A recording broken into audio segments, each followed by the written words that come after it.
ये हैं मेजर साहब। बच्चों में ये बहुत ही लोकप्रिय है।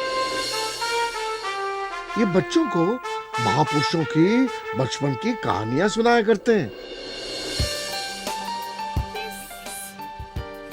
मार्वेलस नेहा, ये मैंने मार दिया। ये देख मेरा देख, नहीं हम लोग ने ज्यादा पॉइंट्स कमाए। मेरा ही ज्यादा हुआ है। नहीं मेरा ज्यादा हुआ है। ये देख जीत गया। मैंने बोला ना जीतूंगा मैं।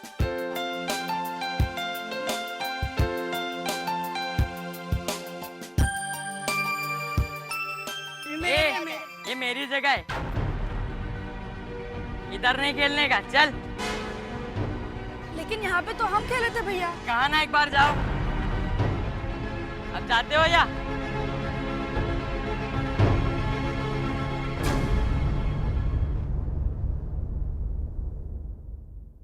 हम बच्चे हैं तो मतलब कोई भी बड़ा अगर हमें धमका देगा, हम कर भी क्या सकते हैं, बच्चे हैं।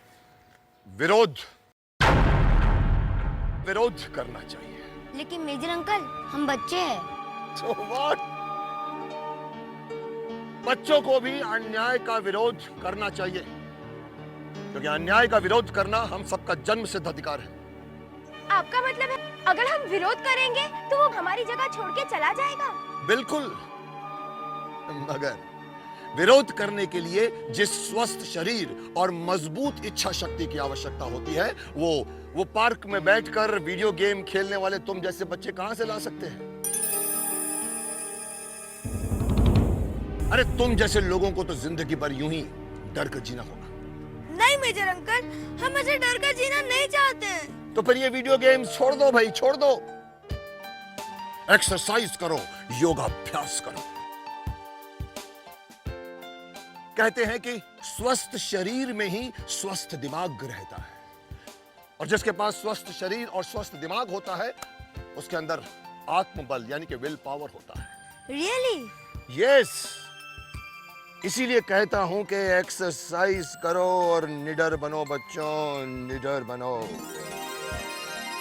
चलो मैं तुम्हें एक निडर बच्चे की कहानी सुनाता हूं जो अपने निस्वार्थ देशभक्ति और अद्भुत साहस की वजह से इतिहास पुरुष बन गए। उनका नाम था चंद्रशेखर, जो बड़े होकर चंद्रशेखर आजाद कहलाए। चलो आओ लैपटॉप पे उनकी तस्वीर दिखा देता हूं। यही हैं श्री चंद्रशेखर आजाद।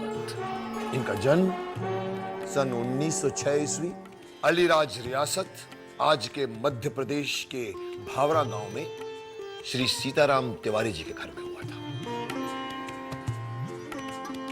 इनकी माताजी का नाम जगरानी देवी था। चंद्रशेखर जी, उन्हें बचपन से ही बहादुरी के खेल और करतब बहुत पसंद थे। उनके बचपन की तुम्हें एक घटना सुनाता हूं। दिवाली की रात थी। चंद्रशेखर जी अपने दोस्तों के साथ दिवाली मना रहे थे।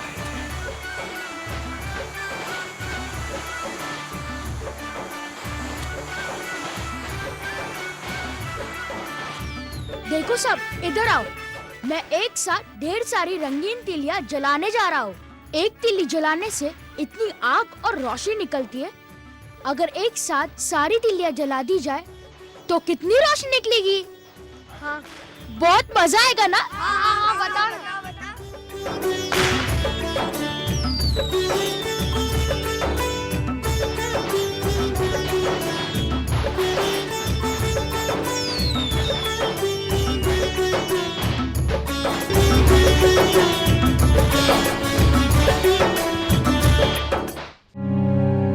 और तिलियां होती तो और भी आनंद आता ना? अरे चंद्रशेखर, तुम्हारी उंगली तो बहुत बुरी तरह से जल गई है। अरे छोड़ो भी, ये तो जरा से जली है। चंद्रशेखर जी तो बचपन से ही वीर बालक थे। वे एक अच्छे निशानेबाज भी थे। बचपन में उन्हें एक गुड्डे गुड्डियों का खेल, वो गुल्ली डंडा, वो कंचा का खेल, ये सब पसंद नहीं था।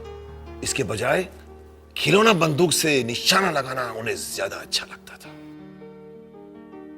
इसीलिए खेल खेल में वे कब अचूक निशानेबाज बन गए किसी को नहीं पता चला। एक दिन उनके पास पैसे नहीं थे और उन्हें खिलौना बंदूक खरीदनी थी। फिर उन्होंने क्या किया था अंकल? जिस बाग में उनके पिताजी रखवाली किया करते थे, उस बाग से चंद फल तोड़कर उन्हें बेचकर चंद्रशेखर जी बंदूक खरीद कर ले आए। इस बात का पता जब उनके पिताजी को लगा तो वो बेहद नाराज हुए।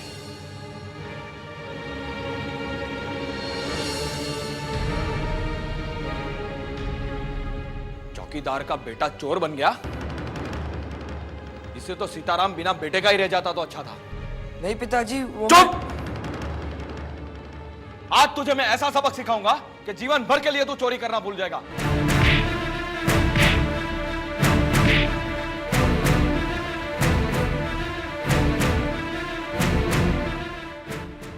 अजी बच्चे को इस तरह मारते हैं? अब कह रहा है ना कि ऐसी गलती नहीं करेगा। समझाओ इसे। पढ़ लिख कर बड़ा आदमी बनेगा तो होगा हमारा सपना पूरा। इसे क्या मतलब हमारे सपने से? यहां बैठे बैठे मुफ्त का खाना जो मिल रहा है इसे।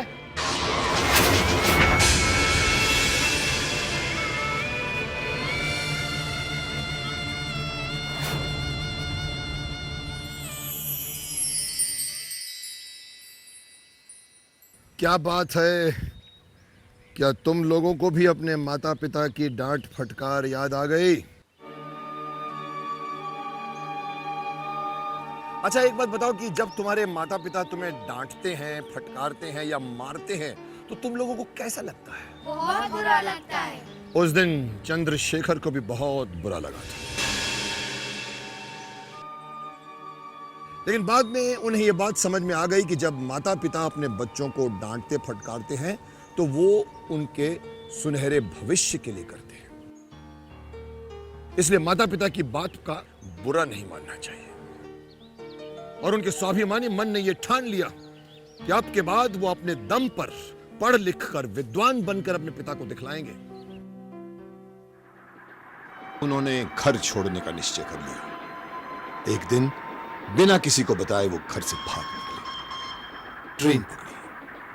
वो ट्रेन उन्हें उनके भावरा गांव मध्य प्रदेश से लेकर सीधे आज की मुंबई अर्थात उस समय के बॉम्बे ले आई।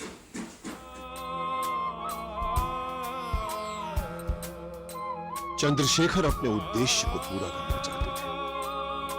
उन्होंने सुन रखा था काशी यानी बनारस में संस्कृत के विद्यार्थियों के लिए मुफ्त शिक्षा और आवास की व्यवस्था की जाती है। सो पैसे जमा करके उन्होंने काशी के लिए ट्रेन पकड़ी और मुंबई से बनारस चले गए। वहां की एक संस्कृत पाठशाला में उनके पढ़ने और रहने की भी व्यवस्था हो गई। अब उन्हें समझ में आने लगा कि उनके पिता उन्हें कितनी अच्छी सीख देते थे। शिक्षा ही इंसान के अंधेरे को दूर करती है और उसे जीवन की सही राह बताती है। वैसे अगर सच पूछा जाए तो भारत का भविष्य ही उन्हें बनारस की तरफ खींच लाया था।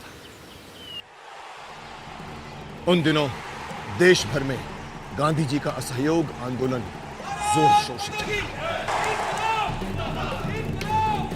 चंद्रशेखर इस आंदोलन को और आंदोलनकारियों पर अंग्रेजों के अत्याचार को देखा करते थे और उनके मन में अंग्रेजों के खिलाफ गुस्सा और देश को आजाद कराने की भावना बलवती होती जा रही थी। वे भी बढ़ चढ़कर इस आंदोलन में हिस्सा लेने लगे और नारे लगाए। ऐसे ही एक दिन एक रैली में एक अंग्रेज अफसर एक सत्याग्रही को बुरी तरह से पीट रहा था।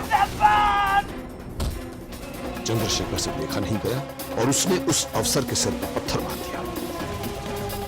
अफसर के सिर से खून निकलने लगा। उपद्रवी सांप का सर फोड़ दिया। डर, अभी बताता हूं तुझे। डर, डर। तलाश शुरू हो गई और उन्हें पकड़ लिया गया। भारत माता की जय, भारत माता की जय। एक छाता देगा तो तुम भारत माता को भूल जाएगा। आजादी के मतवालों को डराने की कोशिश करना बेकार है। जननी जन्म भूमिश्च स्वर्गदपि गरीयसी। हमारे लिए हमारा भारत देश हमारी माँ है और उनके लिए हंसते हंसते अपनी जान दे सकते हैं।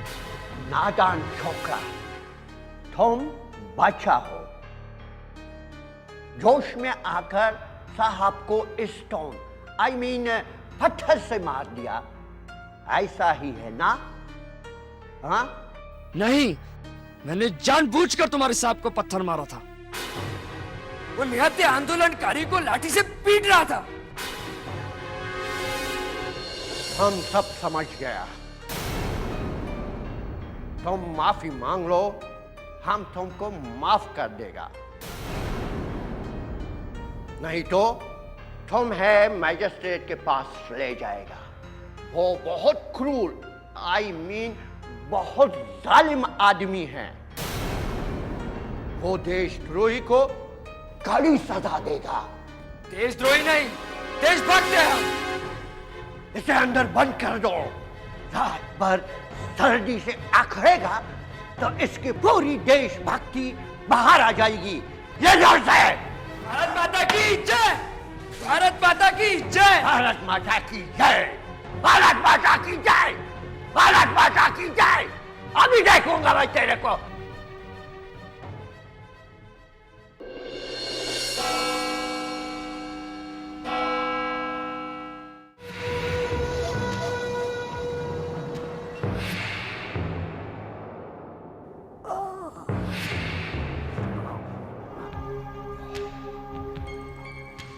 वो छोकरा जरूर ठंड से अकड़ गया होगा।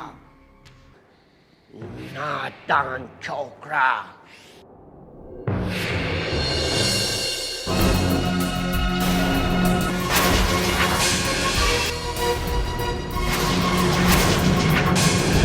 क्या देखने आया? कहीं इस ठंडी में मैं बढ़ तो नहीं गया? अब आजादी के मस्तानों का लहू इतना ठंडा नहीं होता अंग्रेजों।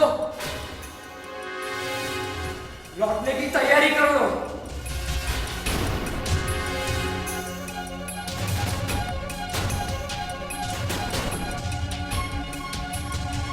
अगले दिन चंद्रशेखर को मैजिस्ट्रेट खेर फाट के सामने पेश किया गया, जो कठोर और भयानक दंड देने के लिए प्रसिद्ध था। तुम्हारा नाम क्या है? आजाद। मैजिस्ट्रेट ने ऐसे करारे जवाब की अपेक्षा नहीं की थी। वो चिढ़ गया। तुम्हारा पिता का नाम क्या है? स्वतंत्रता। इस जवाब ने तो मैजिस्ट्रेट के तन बदन में आग लगा दी। उनके क्रोध की सीमा न रही। तुम्हारा घर कहाँ है छोकरा? जेल खाना। इतना सुनते ही मैजिस्ट्रेट आपे से बाहर हो गया और अब वो किसी भी हाल में अपने अपमान का बदला लेना चाहता था। अदालत इस बदमाश को 15 बेट लगाने की सजा सुनाती है। बस 15? चंद्रशेखर के चेहरे पर भय का नामो निशान तक नहीं था। वो तो हंस हंस कर नारे लगा रहे थे। ऐसे होते हैं आजादी के मस्तानी। उन्हें जेल ले जाया गया।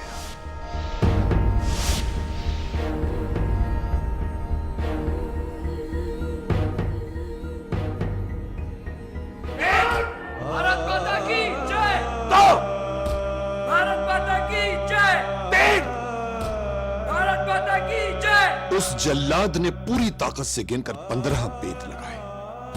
जेलर की एक ही इच्छा थी कि एक बार चंद्रशेखर चीखें, कराएं, मगर उसकी हसरत पूरी नहीं हो पाई। जल्लाद पसीने से लथपथ हो गया था, जबकि चंद्रशेखर मुस्कुराते हुए नारे लगाते रहे। उनकी पीठ की चमड़ी जगह जगह से उधड़ गई थी। शरीर लहूलुहान हो गया था, मगर उनके चेहरे पर ऐसी खुशी थी मानो उन्हें बड़ा सुख मिल रहा हो। देश की सेवा करने से क्या सुख मिलता है, ये तो देशभक्त ही समझ सकते हैं। जब चंद्रशेखर सजा काटकर बाहर निकले तो लोगों ने उन्हें कंधों पर उठा लिया और नारे लगाने लगे और उन्हें नाम दे दिया आजाद। अच्छा, तो इसीलिए उन्हें आजाद कहा जाता है? हाँ, उसी दिन से चंद्रशेखर बन गए चंद्रशेखर आजाद। और उसी दिन उन्होंने एक प्रतिज्ञा भी ली कि अब से अंग्रेज उन्हें कभी भी जीते जी नहीं पकड़ पाएंगे। और उन्होंने अपनी ये प्रतिज्ञा भी पूरी की। कोतवाली में बहुत पहरा रहता है। वहां पोस्टर लगाने गए तो पकड़े जाने का बहुत खतरा है। हाँ, पकड़ा जाना निश्चित है दादा। हमसे ये काम नहीं हो पाएगा। मैं इस पोस्टर को पुलिस थाने की दीवार पर चिपकाऊंगा। बहुत अच्छा। लेकिन कैसे? पहले मैं पोस्टर की उल्टी तरफ ढेर सारी गोंद लगाऊंगा, फिर सीधी तरफ हल्की गोंद लगाकर अपने पीठ पर चिपका दूंगा। मैं करके दिखाता हूं।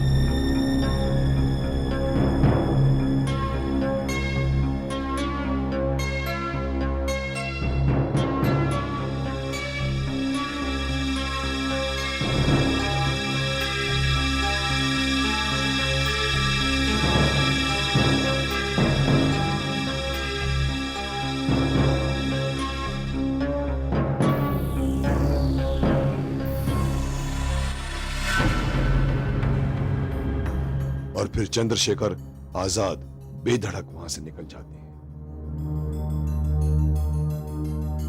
चंद्रशेखर कोतवाली पहुंचे और वहां के एक खंबे पर पीठ टिकाकर खड़े हो गए। तभी एक गार्ड की नजर उन पर पड़ी और उसने पूछा, ए छोकरे, क्या कर रहा है यहाँ पे? कुछ नहीं साहब, गांव से पहली बार शहर आया हूं ना, कभी इतनी बड़ी कोतवाली नहीं देखी थी, बस यही देख रहा था। थोड़ी देर में चला जाऊंगा। ठीक है, देख के चले जाना। चंद्रशेखर जी तो वहां से भाग गए, लेकिन अपनी चतुराई से वो पोस्टर वहां चिपका गए। ऐसे थे हमारे चंद्रशेखर आजाद जी। पुलिस हमेशा उनको पकड़ने में नाकामयाब रही, लेकिन 27 फरवरी 1931 की सुबह जब वो इलाहाबाद के अल्फ्रेड पार्क में थे तो पुलिस को उसकी भनक पड़ गई और पुलिस ने उस पार्क को चारों ओर से घेर लिया। चारों ओर से वो गोलीबारी करने लगी। चंद्रशेखर आजाद जी अकेले उनका मुकाबला करते रहे। उन्होंने उस दिन दुनिया के सामने जांबाजी का अनूठा उदाहरण प्रस्तुत किया। अकेले ही पेड़ की मदद से वे पूरी पुलिस फोर्स का सामना करते रहे और उन्हें अपने करीब पटकने तक नहीं दिया। जब अंत में चंद्रशेखर आजाद जी के पास सिर्फ एक गोली बची, उन्होंने वो एक गोली अपने पट्टी पे मार ली। उनकी मृत्यु के बाद भी किसी अंग्रेज में यह हिम्मत नहीं हुई कि वो उनके करीब आ सके। आधे घंटे से ज्यादा वो इंतजार करते रहे। धीरे धीरे वो आगे बढ़े। जब उन्हें यकीन हो गया कि चंद्रशेखर जी मर गए हैं, तब जाकर वो उनके करीब आए।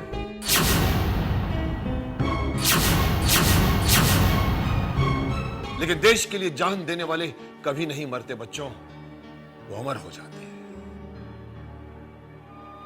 अच्छा बच्चों, अब ये बताओ कि चंद्रशेखर जी से आप लोगों को क्या सीख मिली? हमें ये सीख मिलती है, हमें निडर बनना चाहिए और अन्याय का विरोध करना चाहिए। Very good. और माता पिता के डांट फटकार पर बुरा नहीं मानना चाहिए, क्योंकि वो ऐसा हमारे भले के लिए ही करते हैं। बहुत सही कहा। और हमें एक्सरसाइज करना चाहिए जिससे हम तन और मन से मजबूत रहे। Very good.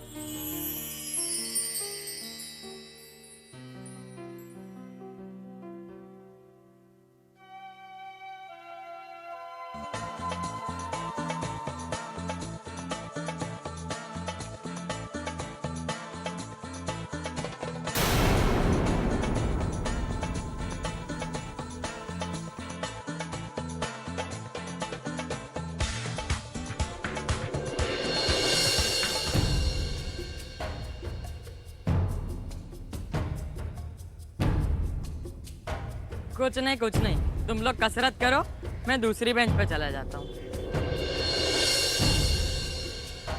देखा ना बच्चों, हमारे निडर बनते ही अन्याय करने वाले डर जाते हैं और हमें सताना छोड़ देते हैं।